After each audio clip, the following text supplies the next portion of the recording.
Après avoir été limogé du poste de ministre de l'Éducation nationale et après avoir démissionné du parti HVM, aujourd'hui, Paul Rabar a tenu une conférence de presse au cours de laquelle il a tenté de blanchir sa réputation. Au cours de cet entretien avec les journalistes, il a fait part des diverses pressions subies par le ministère de l'Éducation nationale et a également critiqué son ancien parti politique. Les difficultés rencontrées par les apatrides pour obtenir la nationalité malgache favorisent la corruption au sein de la Grande Île. Le traitement de certaines demandes peuvent durer jusqu'à 60 ans.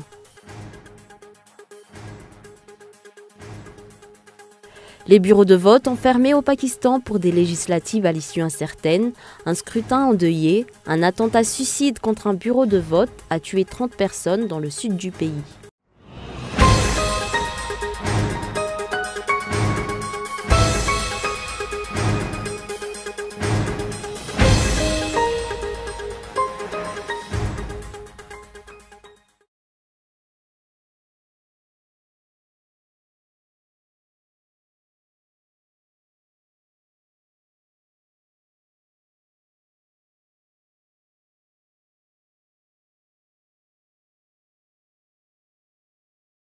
Mercredi 25 juillet 2018, bonsoir à tous et bienvenue dans cette nouvelle édition du journal en version française sur Cool TV. À la une, après avoir été limogé du poste de ministre de l'Éducation nationale et après avoir démissionné du parti HVM, aujourd'hui, Paul Rabar a tenu une conférence de presse au cours de laquelle il a tenté de blanchir sa réputation. Au cours de cet entretien avec les journalistes, il a fait part des diverses pressions subies par le ministère de l'Éducation nationale et a également critiqué son ancien parti politique. Reportage de Mian Trandjenev. L'atmosphère est tendue entre l'ancien ministre de l'Éducation nationale et le parti HVM. 2 jours après l'annonce de sa démission du parti politique HVM, Paul Rabar a révélé toutes les pressions exercées par le régime HVM sur les fonctionnaires. Il a également souligné l'existence de favoritisme dans les embauches au sein des ministères et l'existence de différentes soustractions d'argent à titre d'écolage.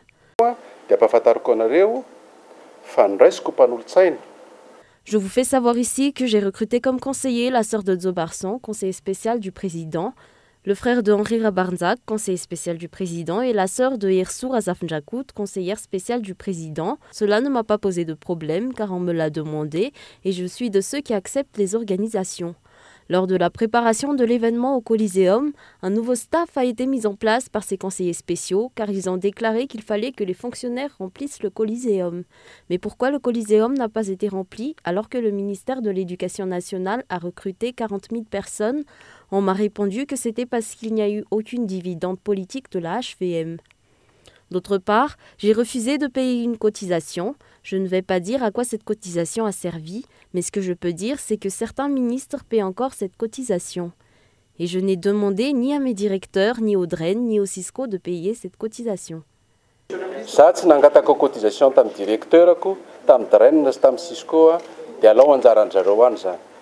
N'étant plus membre du gouvernement, cet ancien ministre tente de blanchir son image. Au cours de cette conférence de presse, il n'a pas manqué de critiquer le parti HVM. C'est dans toute la Grande Île qu'il y a un problème de désaccord au sein du parti HVM. Le parti voudrait faire une HVMisation parce que l'élection approche à grands pas. Ce parti se vante d'être un parti démocratique alors que ses dirigeants ne sont pas des personnes élues, moi y compris, en tant que vice-président général, alors que nous avons de nombreuses personnes élues au sein du parti, comme des maires, des sénateurs ou des présumés députés, car aucun député n'a été élu sous les couleurs du parti HVM. Toutes les têtes de file du parti HVM sont tous des personnes nommées et non élues. Le parti HVM fait une politisation à outrance des ministères. Une liste de recrutement a déjà été mise en place et cette liste a été supprimée en faveur du parti HVM. Le parti HVM est un parti faible s'il s'appuie uniquement sur les personnes nommées qui n'ont aucune légitimité populaire.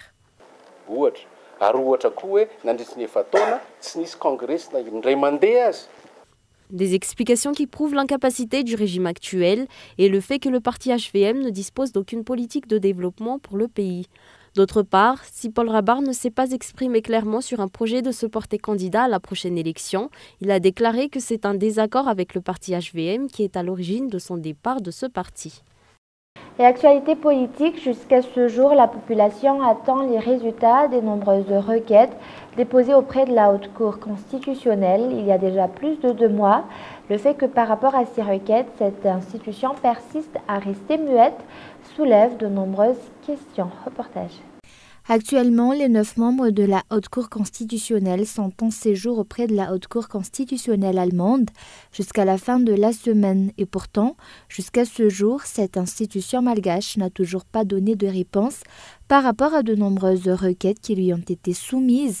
C'est le cas par exemple des requêtes en déchéance des députés qui ont tourné le dos à leur parti, déposées auprès de la Haute Cour constitutionnelle par leurs partis politiques respectifs pour application de l'article 72 de la Constitution, mais également la requête à fin d'explication concernant la clé de répartition des membres du gouvernement et l'existence ou pas d'un accord politique.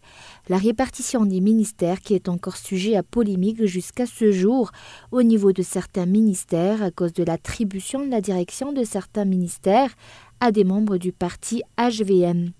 Une répartition qui semble aller à l'encontre de l'article 6, 13 et 14 de la décision de la HCC pour la résolution de la crise. Un silence qu'un juriste a interprété comme étant un déni de justice qui engendre le manque de confiance de la population envers cette institution, une altération de la valeur des institutions judiciaires malgaches, mais surtout différentes perturbations au sein de la société.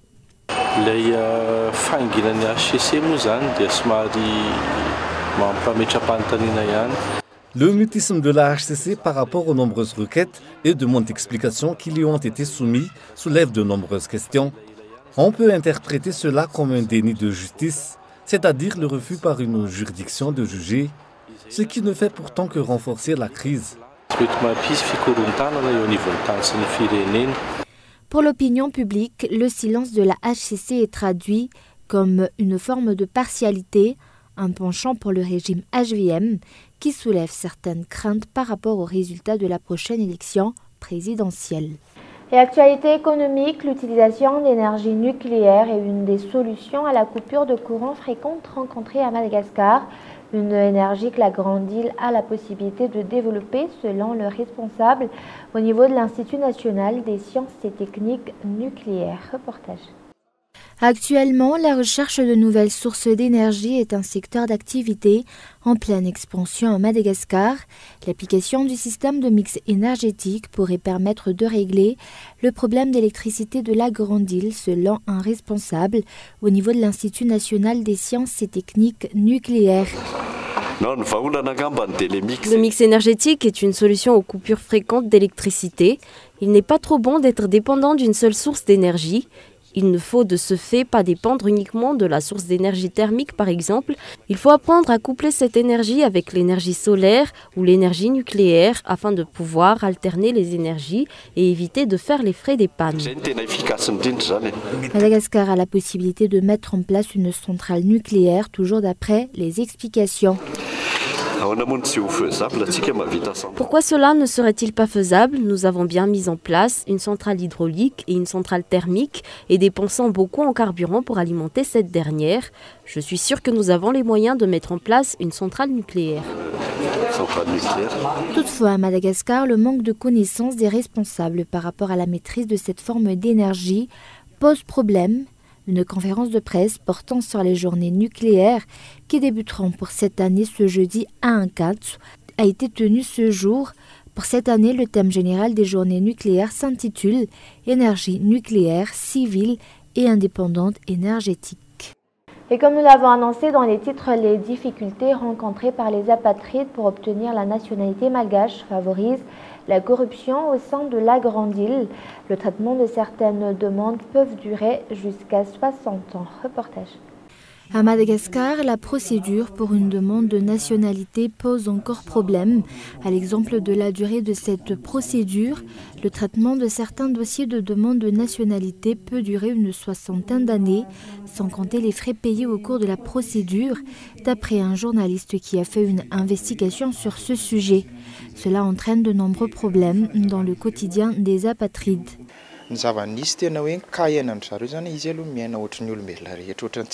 Au quotidien, ces apatrides vivent quasiment comme tout le monde. Mais leur problème se pose au niveau des études supérieures. Les apatrides ne peuvent étudier que jusqu'à l'obtention du baccalauréat. Et en ce qui concerne leurs noms, ils ont des noms étrangers et ont de ce fait du mal par rapport aux papiers administratifs. C'est le cas par exemple des papiers administratifs au niveau tribunaux. Outre cela, leur statut d'apatride les rend victimes des discriminations au sein de la société. Lasa piripirina koa zany satria iainan'le fanavakavahana hoe iny tsy manana nationalité, iny tsy manana zao. D'après un juriste, c'est la loi malgache qui fait principalement obstacle à l'accord de la nationalité aux apatrides résidant à Madagascar.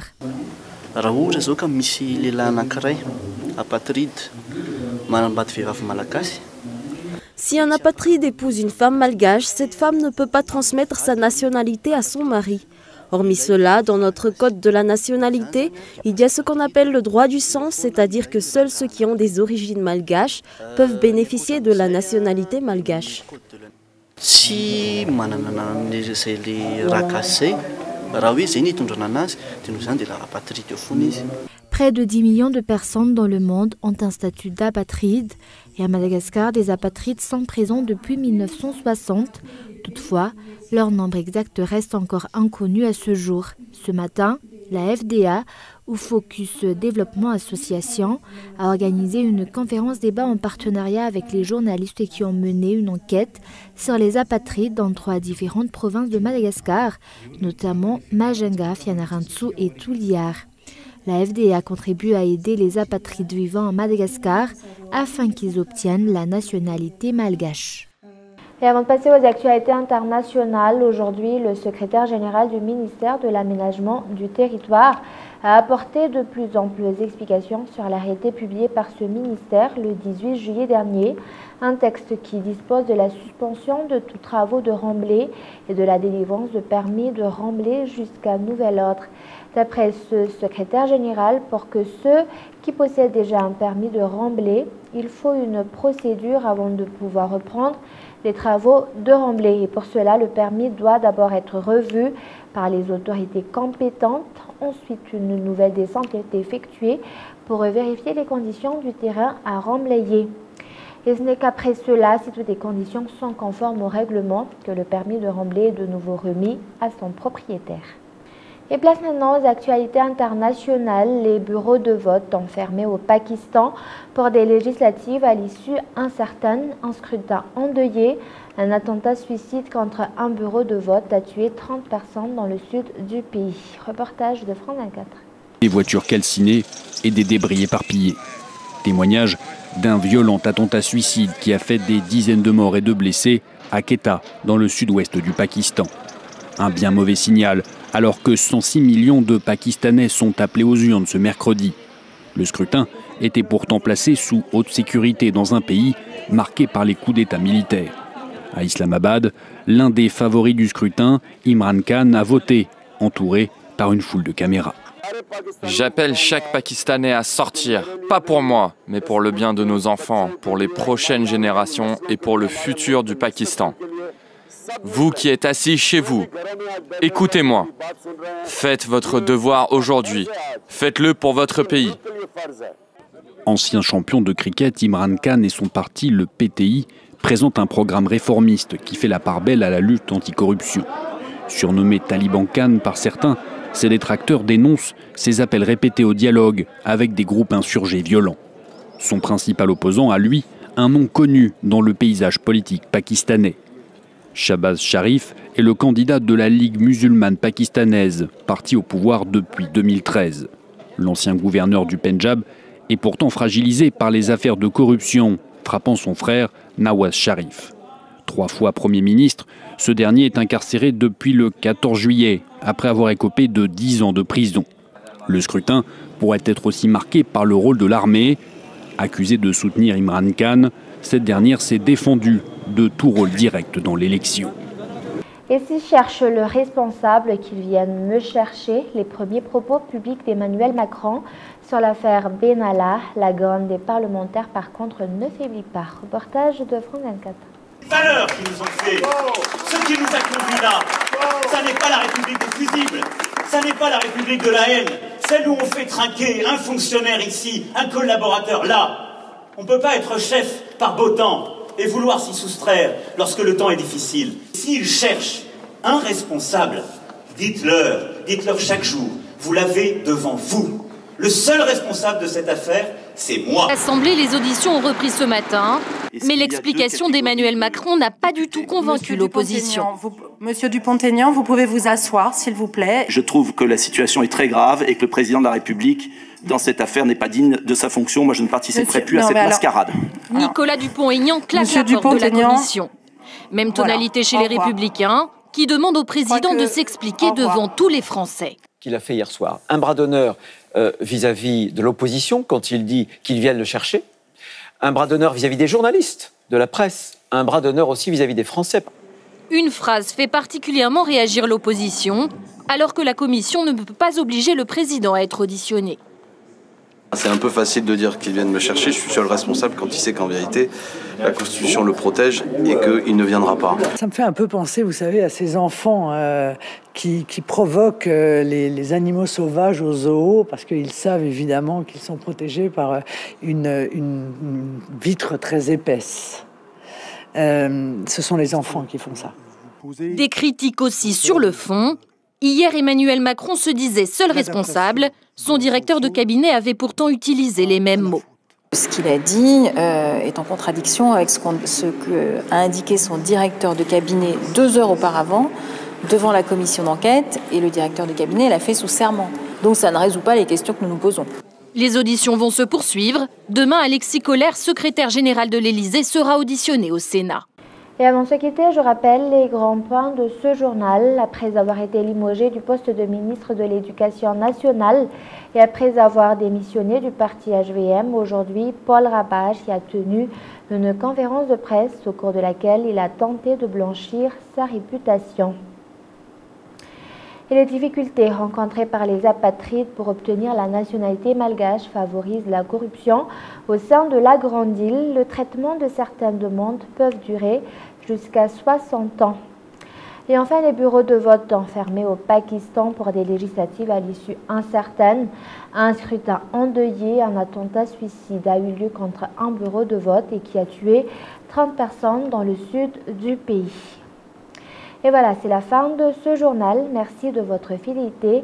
Passez une excellente soirée en compagnie de Cool TV.